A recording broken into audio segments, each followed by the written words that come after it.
ನಮಸ್ಕಾರ. ಈಗ ಕರ್ನಾಟಕ ಪರೀಕ್ಷಾ ಪ್ರಾಧಿಕಾರದ ಮೂಲಕ ವಿವಿಧ ವೃತ್ತಿಪರ ಕೋರ್ಸ್ಗಳಿಗೆ ನಾವು ಕೌನ್ಸಿಲಿಂಗ್ ಶುರು ಮಾಡಿದ್ವಿ. ಮೊದಲ ಸುತ್ತಿನ ಫಲಿತಾಂಶವನ್ನು ಪ್ರಕಟಿಸಿ ತಾವೆಲ್ಲ ಚಾಯ್ಸ್ ಆಗ್ತಾ ಇದ್ದೀರಾ. ವಿಶೇಷವಾಗಿ ನೀಟ್ ಫಲಿತಾಂಶ ಪ್ರಕಟ ಆಗಿದೆ. ಯಾರೆಲ್ಲ ಕೌನ್ಸಿಲಿಂಗಲ್ಲಿ ಭಾಗವಹಿಸಿರುವಂಥವರು ಸಹ ನೀಟ್ ಪರೀಕ್ಷೆಯನ್ನು ಬರೆದು ನೀಟ್ ರ್ಯಾಂಕನ್ನು ಪಡೆದಿದ್ದೀರಾ. ನೀವು ನೀಟ್ ಅಂದರೆ ಮೆಡಿಕಲ್, ಡೆಂಟಲ್, ಆಯುಷ್ ಪಡೆಯುವಂಥವ್ರಿದ್ದೀರಾ. ಬಟ್ ಕೌನ್ಸಿಲಿಂಗಲ್ಲಿ ನೀವು ಪಾರ್ಟಿಸಿಪೇಟ್ ಮಾಡಿದ್ದೀರಾ, ಯಾವುದೋ ಒಂದು ಸೀಟನ್ನು ತಾವು ಪಡೆದಿದ್ದೀರಾ. ಇಲ್ಲಿವರೆಗೆ ಕೌನ್ಸಿಲಿಂಗಲ್ಲಿ ಭಾಗವಹಿಸಿನೇ ಇಲ್ಲ, ಆದರೆ CET ಎಕ್ಸಾಮನ್ನು ತಾವು ಬರೆದಿರ್ಬೋದು, ಅಪ್ಲಿಕೇಶನ್ ಹಾಕಿದ್ದೀರಾ. ಬಟ್ ನೀಟನ್ನು ಅಷ್ಟೇ ರಿಸಲ್ಟ್ ಬರಲಿ, ನೀಟ್ ಪರೀಕ್ಷೆ ಆಧರಿಸಿ ನಾವು ಮೆಡಿಕಲ್ಗೆ ನಾವು ಭಾಗವಹಿಸಬೇಕು ಅನ್ನುವಂತಹ ಪೋಷಕರು, ವಿದ್ಯಾರ್ಥಿಗಳಿದ್ದೀರಾ. ಈ ನೀಟ್ ಫಲಿತಾಂಶ ಪ್ರಕಟವಾದ ಹಿನ್ನೆಲೆ ಒಳಗಡೆ ಮೆಡಿಕಲ್, ಡೆಂಟಲ್, ಆಯುಷ್ ಅಡ್ಮಿಷನ್ ಪಡೆಯುವಂತಹ ವಿದ್ಯಾರ್ಥಿಗಳು ಮತ್ತು ಪೋಷಕರಿಗೆ ಕೆಲವು ಆರಂಭಿಕವಾಗಿ ಏನೆಲ್ಲ ತಾವು ಮಾಡಬೇಕಾಗುತ್ತೆ ಸಿದ್ಧತೆ ಅಂತ ಅನ್ನುವಂಥದ್ದನ್ನು ನಾನು ಹೇಳ್ತೀನಿ. ಯಾಕೆಂದರೆ ತಾವು ಸುಮ್ಮನೆ ಗೊಂದಲದಲ್ಲಿದ್ದೀರಾ. ನನಗೆ ಯಾರ್ಯಾರು ಫೋನ್ ಮಾಡ್ತಾಯಿದ್ದಾರೆ, ಇಲ್ಲ CET ಕೌನ್ಸಿಲಿಂಗಲ್ಲಿ ಭಾಗವಹಿಸಿರ್ಬೇಕಂತೆ ಕಂಪಲ್ಸರಿ, ಅವರು ಮಾತ್ರ ಇಲ್ಲಿ ನೀಟು ಆಪ್ಷನ್ ಎಂಟ್ರಿ ಮಾಡೋದಕ್ಕಾಗುತ್ತಂತೆ, ಇಲ್ಲ ಈಗ ನೀಟು ನೀವು ರಿಸಲ್ಟ್ ಬಂದುಬಿಟ್ಟಿದೆ, ಇನ್ನೇನು ಕೌನ್ಸಿಲಿಂಗ್ ಶುರುವಾಗುತ್ತೆ, ನೀವು ಲಾಗಿನ್ ಆಗಿ ಆಪ್ಷನ್ ಎಂಟ್ರಿ ಮಾಡಬೇಕಂತೆ, ನೀವು ಲಿಂಕ್ ಏನೆಲ್ಲ ಹೇಳ್ತೇನೆ. ನಾನು ನಿಮಗೆ ಕ್ಲಾರಿಟಿ ಕೊಡ್ತೀನಿ. ನೋಡಿ, ನಮ್ಮ ರಾಜ್ಯದಲ್ಲಿ ನಾವು ಕಂಬೈನ್ಡ್ ಸೀಟ್ ಅಲಾಟ್ಮೆಂಟ್ ಅಂತ ಮಾಡ್ತೀವಿ. ಏನು ಕಂಬೈನ್ಡ್ ಸೀಟ್ ಅಲಾಟ್ಮೆಂಟ್ ಅಂದರೆ, ಬೇರೆ ಬೇರೆ PUC CET ಫಲಿತಾಂಶ ಮತ್ತು ನೀಟು ಫಲಿತಾಂಶವನ್ನು ಆಧರಿಸಿ ಯಾವೆಲ್ಲ ಕೋರ್ಸ್ಗಳಿಗೆ ಹಂಚಿಕೆಯನ್ನು ಮಾಡ್ಬೋದು ಸೀಟ್ಗಳನ್ನು, ಅದನ್ನೆಲ್ಲ ಒಟ್ಟಿಗೆ ನಾವು ಮಾಡ್ತೀವಿ. ಅಂದರೆ ಕೆಲವು ರಾಜ್ಯಗಳಲ್ಲಿ ಹೇಗಿದೆ ಅಂದರೆ, ನೀಟ್ ರ್ಯಾಂಕನ್ನು ಆಧರಿಸಿ ಒಂದು ಕೌನ್ಸಿಲಿಂಗ್ ಮಾಡ್ತಾರೆ. ಸೇಮ್ ವಿದ್ಯಾರ್ಥಿ ಅಗ್ರಿಕಲ್ಚರ್ ಹೋಗ್ಬೇಕಂದ್ರೆ ಅಲ್ಲೊಂದು CET ಬರೀಬೇಕು, ಅದಕ್ಕೆ ಒಂದು ಕೌನ್ಸಿಲಿಂಗ್ ಭಾಗವಹಿಸಬೇಕು. ವೆಟರ್ನರಿ ಆದರೆ ಅದಕ್ಕೊಂದು, ಇಂಜಿನಿಯರಿಂಗ್ ಆದರೆ ಅದಕ್ಕೊಂದು. ಅಲ್ಲಿ ಹೋಗಿ ಜಾಯಿನ್ ಆಗ್ತಾರೆ. ಅದಾದಮೇಲೆ ಅಲ್ಲಿ ಬಿಟ್ಬಿಟ್ಟು ಅಕಸ್ಮಾತ್ ಅವ್ರಿಗೆ ಬೇರೆ ಸಿಕ್ತು ಅಂತಂದರೆ ಈ ಕಡೆ ಬರ್ತಾರೆ. ಈ ಥರ ಆಮೇಲೆ ಬೇರೆ ಬೇರೆ ಟೈಮಲ್ಲಿ ಕೌನ್ಸಿಲಿಂಗ್ ನಡೆಯುತ್ತೆ. ಬಟ್ ನಮ್ಮ ರಾಜ್ಯದಲ್ಲಿ ಆ ರೀತಿ ಇಲ್ಲ. ನಮ್ಮಲ್ಲಿ ಎಲ್ಲ ವೃತ್ತಿಪರ ಕೋರ್ಸುಗಳಿಗೆ ಕಂಬೈನ್ಡ್ ಕೌನ್ಸಿಲಿಂಗ್ ನಾವು ಮಾಡುವಂಥದ್ದು. ಹಾಗಾಗಿ ಯಾರೆಲ್ಲ CET ಅಪ್ಲಿಕೇಶನ್ ಹಾಕಿದ್ದೀರಾ, ನೀವು ನೀಟು ಪರೀಕ್ಷೆಯನ್ನು ಸಹ ಬರೆದಿದ್ದೀರಾ, ನೀಟು ಫಲಿತಾಂಶ ಪ್ರಕಟ ಆಗಿದೆ. ನೀವೇನಪ್ಪ ಮಾಡಬೇಕು ಅಂತಂದರೆ, ನೀಟು ರಿಸಲ್ಟ್ ಏನೋ ಬಂದಿದೆ ನಿಮಗೆ ಗೊತ್ತಿದೆ, ಆದರೆ ನೀಟ್ ಪರೀಕ್ಷೆ ನಡೆಸ್ತವ್ರು ಯಾರು? ನ್ಯಾಷನಲ್ ಟೆಸ್ಟಿಂಗ್ ಏಜೆನ್ಸಿಯವರು. ಅವರು MCC ಮುಖಾಂತರ ನಮಗೆ ಇಡೀ ಇಂಡಿಯಾದಲ್ಲಿ ಎಷ್ಟು ಜನ ನೀಟ್ ಪರೀಕ್ಷೆಯಲ್ಲಿ ಅರ್ಹತೆಯನ್ನು ಗಳಿಸಿದ್ದಾರೆ ಅವರ ಒಂದು ಡೇಟಾವನ್ನು ನಮಗೆ ಕೊಡ್ತಾರೆ, ಫಲಿತಾಂಶವನ್ನು ಕೊಡ್ತಾರೆ. ಅದು ಇನ್ನೂ ನಮಗೆ ಕೊಟ್ಟಿಲ್ಲ. ಇನ್ನೊಂದು 2-3 ಡೇಸ್ ಒಳಗಡೆ ನಮಗೆ ಕೊಡ್ಬೋದು. ಕೊಡ್ತಿದ್ದಂಗೆ ನಾವೇನು ಮಾಡ್ತೀವಿ, ನಿಮ್ಮ ಲಾಗಿನ್ನಲ್ಲಿ ನೀಟ್ ರಿಜಿಸ್ಟರ್ ನಂಬರ್ನ ಎಂಟ್ರಿ ಮಾಡುವಂಥದ್ದಕ್ಕೆ ಎನೇಬಲ್ ಮಾಡ್ತೀವಿ. ನೀವೇನು ಮಾಡಬೇಕು ಅಂತಂದರೆ, ನೀವು ಹೆಂಗೆ CETದು ಅಪ್ಲಿಕೇಶನ್ನ ಹಾಕಿದ್ರಿ, ನಂತರ ಆಲ್ ಟಿಕೆಟ್ ಡೌನ್ಲೋಡ್ ಮಾಡ್ಕೊಂಡ್ರಿ, CET ರಿಸಲ್ಟನ್ನು ನೋಡಿದ್ರಿ, ಲಾಗಿನ್ ಆದ್ರಿ. ಕೆಲವರು ಈಗ ಆಪ್ಷನ್ ಎಂಟ್ರಿ ಮಾಡುವಂಥದ್ದಕ್ಕೆ ಲಾಗಿನ್ ಆದ್ರಿ. ಅದೇ ರೀತಿ ಲಾಗಿನ್ ಆದರೆ ಅಲ್ಲಿ ನೀಟ್ ರಿಜಿಸ್ಟರ್ ನಂಬರ್ನ ಎಂಟ್ರಿ ಮಾಡುವಂಥದ್ದು ಒಂದು ಬಾಕ್ಸ್ ಇರುತ್ತೆ. ತಾವಲ್ಲಿ ನೀಟ್ ನಂಬರ್ ಎಂಟ್ರಿ ಮಾಡ್ತಿದ್ದಾಗೇ ನಮಗೆ ನ್ಯಾಷನಲ್ ಟೆಸ್ಟಿಂಗ್ ಏಜೆನ್ಸಿಯವರು MCC ಮೂಲಕ ನಮಗೆ ಕೊಟ್ಟಿರುವಂತಹ ನಿಮ್ಮ ಫಲಿತಾಂಶದ ಡೇಟಾ ಫೆಚ್ ಆಗುತ್ತೆ.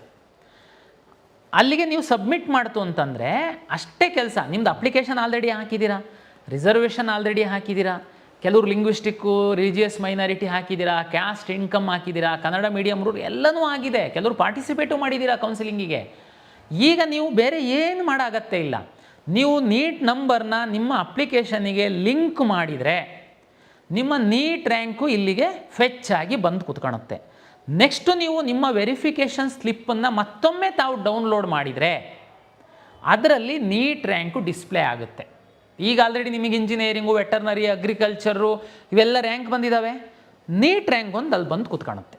ಅಲ್ಲಿಗೆ ಒಂದು ಸ್ಟೇಜಿನ ಕೆಲಸ CET ಅಪ್ಲಿಕೇಶನ್ ಹಾಕಿರೋರ್ದು ಮುಗೀತು. ನೆಕ್ಸ್ಟ್ ಏನು ಮಾಡಬೇಕು ಅಂತಂದರೆ, MCC ಅವರು ಟೈಮ್ ಟೇಬಲ್ನ ಅನೌನ್ಸ್ ಮಾಡ್ತಾರೆ. ಫಸ್ಟ್ ರೌಂಡು ಕೌನ್ಸಿಲಿಂಗ್ ಸ್ಟೇಟ್ ಅವರು ಯಾವಾಗ ಮಾಡಬೇಕು, ನ್ಯಾಷನಲ್ MCC ಅವರು ಯಾವಾಗ ಮಾಡ್ತಾರೆ ಅಂತ. ಆ ಟೈಮ್ ಟೇಬಲ್ ಪ್ರಕಾರನೇ ನಾನು ಕೌನ್ಸಿಲಿಂಗ್ ಮಾಡಬೇಕು, ಆ ಟೈಮ್ ಟೇಬಲ್ ಪ್ರಕಾರನೇ ನಾನು ರಿಸಲ್ಟನ್ನು ಪಬ್ಲಿಷ್ ಮಾಡಬೇಕು.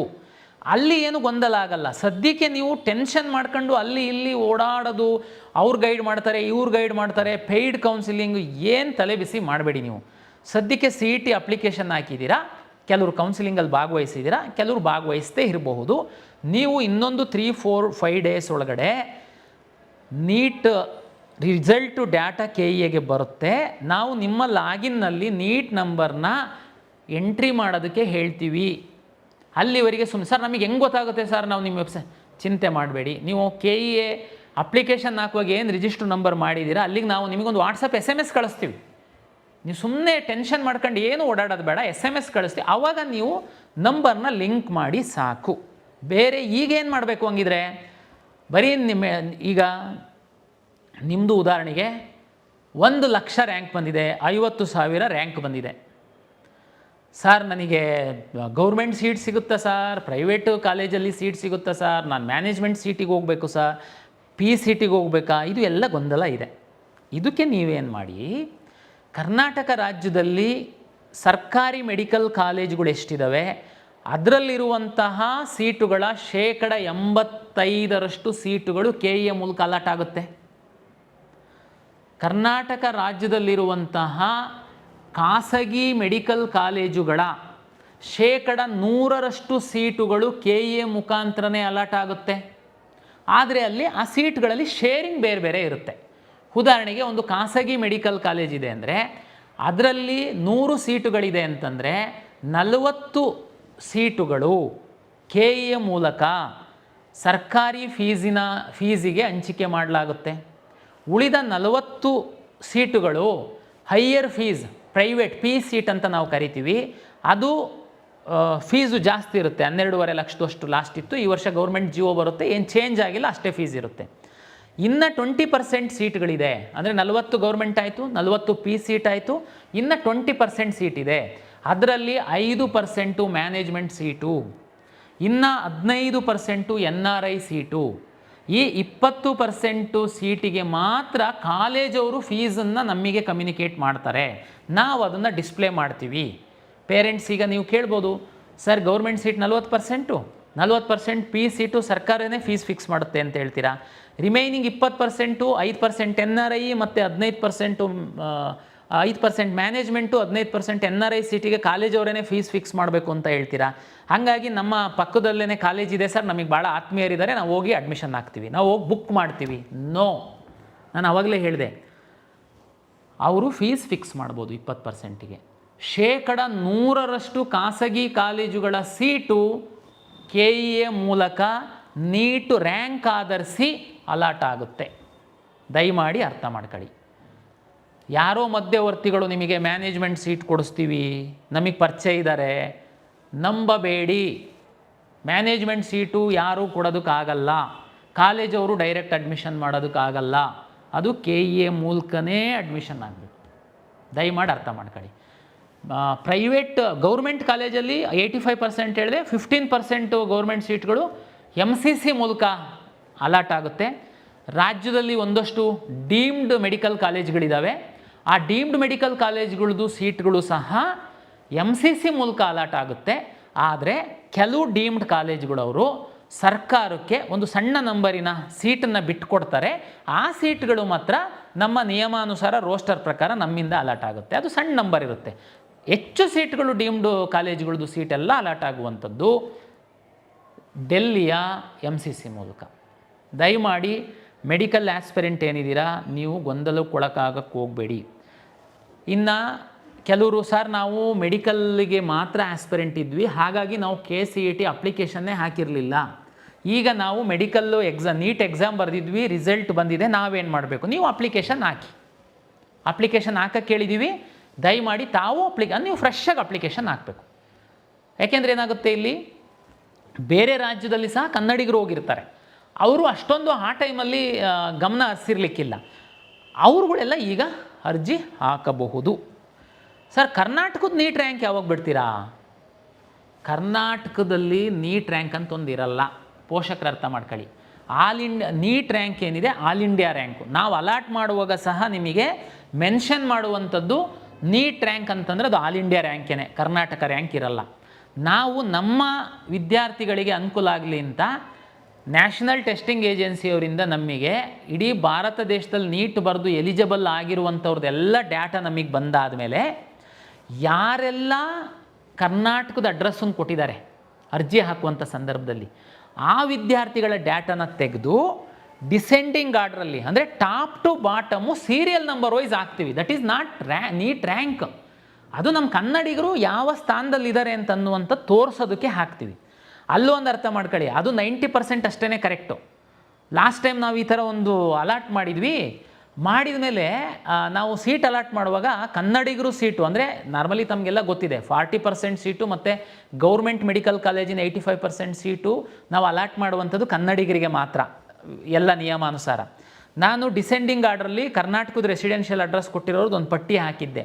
ಅದಾದಮೇಲೆ ರಿಸಲ್ಟ್ ಅನೌನ್ಸ್ ಮಾಡಿದಾಗ ಕೆಲವು ವಿದ್ಯಾರ್ಥಿಗಳು ಈ ಪಟ್ಟಿನಲ್ಲಿ ಇಲ್ದಿರೋರು ಅಲ್ಲಿದ್ದರು.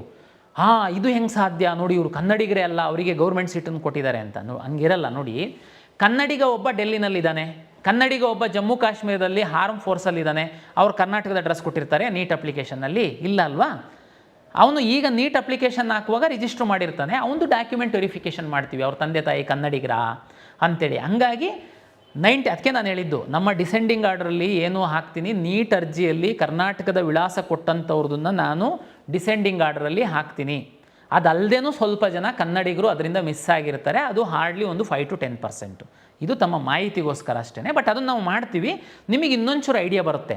ಆದರೆ ನೀವು ಕಳೆದ ವರ್ಷದ್ದು ಕಟ್ ಆಫನ್ನೇನು ಚೆಕ್ ಮಾಡ್ತೀರಲ್ವಾ, ಕಾಲೇಜ್ ವೈಸು ಚೆಕ್ ಮಾಡ್ಕೊಂಡು ನಿಮ್ಮ ಮಗು ಈ ವರ್ಷ ಯಾವ ಕಾಲೇಜಲ್ಲಿ ಹತ್ತತ್ರ ಬರ್ಬೋದು ಅಂತ ನಿಮಗೊಂದು ಐಡಿಯಾ ಬರುತ್ತೆ ಅಂತಂದರೆ, ತಾವು ಕರ್ನಾಟಕದ್ದು ರ್ಯಾಂಕು ಏನು ತಲೆಬಿಸಿ ಮಾಡೋಕ್ಕೆ ಹೋಗಬೇಡಿ. ನೀವು ನೀಟು ಆಲ್ ಇಂಡಿಯಾ ರ್ಯಾಂಕನ್ನೇ ನೋಡಿ ಚೆಕ್ ಮಾಡ್ಕೊಳ್ಳಿ. ಯಾಕೆಂದರೆ ನಮ್ಮ ಒಂದು ಅಲಾಟ್ಮೆಂಟ್ ಲಿಸ್ಟಲ್ಲೆಲ್ಲ ನಾವೇನು ತೋರಿಸಿದ್ದೀವಿ ಅದು ಆಲ್ ಇಂಡಿಯಾ ರ್ಯಾಂಕೇ ಇದೆ. ಉದಾಹರಣೆಗೆ ನೀವು ನಿಮಗೆ ಈಸಿ ಆಗೋದಕ್ಕೆ ಸುಮ್ಮನೆ ಗೂಗಲ್ ಹುಡ್ಕೋದು ಅಲ್ಲಿ ಇಲ್ಲಿ ಎಲ್ಲೂ ಹುಡ್ಕಕ್ಕೆ ಹೋಗಬೇಡಿ. ಕರ್ನಾಟಕ ಪರೀಕ್ಷಾ ಪ್ರಾಧಿಕಾರದ ವೆಬ್ಸೈಟ್ ಓಪನ್ ಮಾಡಿ, ಆ ಕೆಳಗಡೆ ಕಾರ್ನರಲ್ಲಿ KEA ಚಾರ್ಟ್ ಬಾಟ್ ಅಂತ ಒಂದಿದೆ ಐಕಾನು, ಅದ್ರ ಮೇಲೆ ಕ್ಲಿಕ್ ಮಾಡಿ ಕಳೆದ ವರ್ಷದ್ದು ಕಟ್ ಆಫ್ ರ್ಯಾಂಕ್ ಬೇಕಂತೇಳಿ ಕ್ಲಿಕ್ ಮಾಡಿ.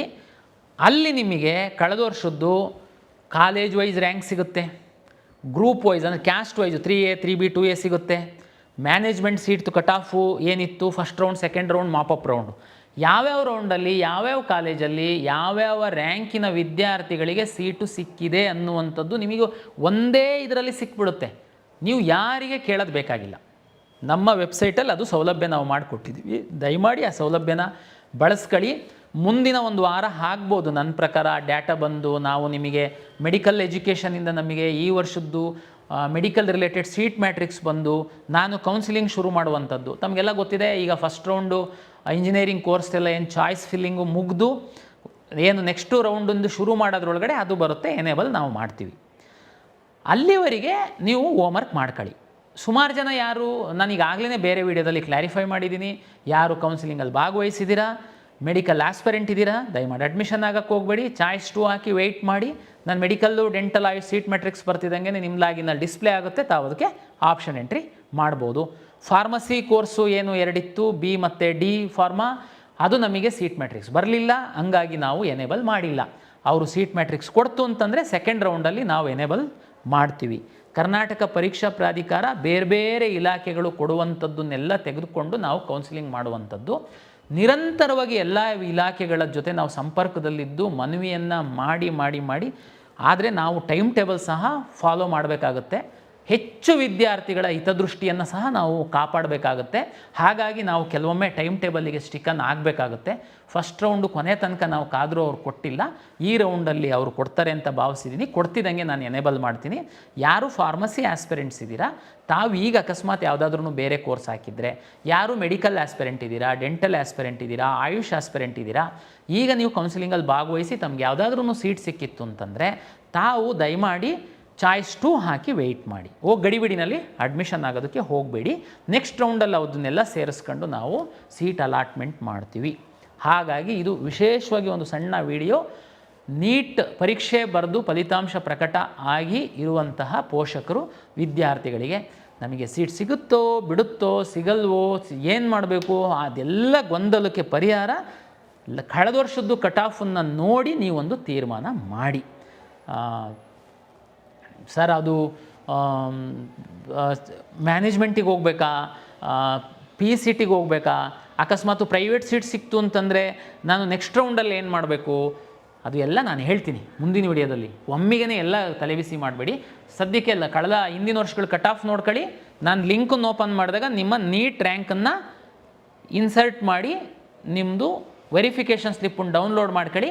ಅದರಲ್ಲಿ ನಿಮ್ಮ ನೀಟ್ ರ್ಯಾಂಕು ಡಿಸ್ಪ್ಲೇ ಆಗುತ್ತೆ. ಇಷ್ಟೇ ಈಗ ಮಾಡಬೇಕಾಗಿರೋದು ನೀಟ್ ಆಸ್ಪರೆಂಟ್ಸು. ಇಲ್ಲಿವರೆಗೆ ಅರ್ಜಿನೇ ಹಾಕಿಲ್ದಿರೋರು ಮಾತ್ರ ಅರ್ಜಿ ಹಾಕೋದಕ್ಕೆ ನಾನು ರಿಕ್ವೆಸ್ಟ್ ಮಾಡ್ತೀನಿ. Thank you.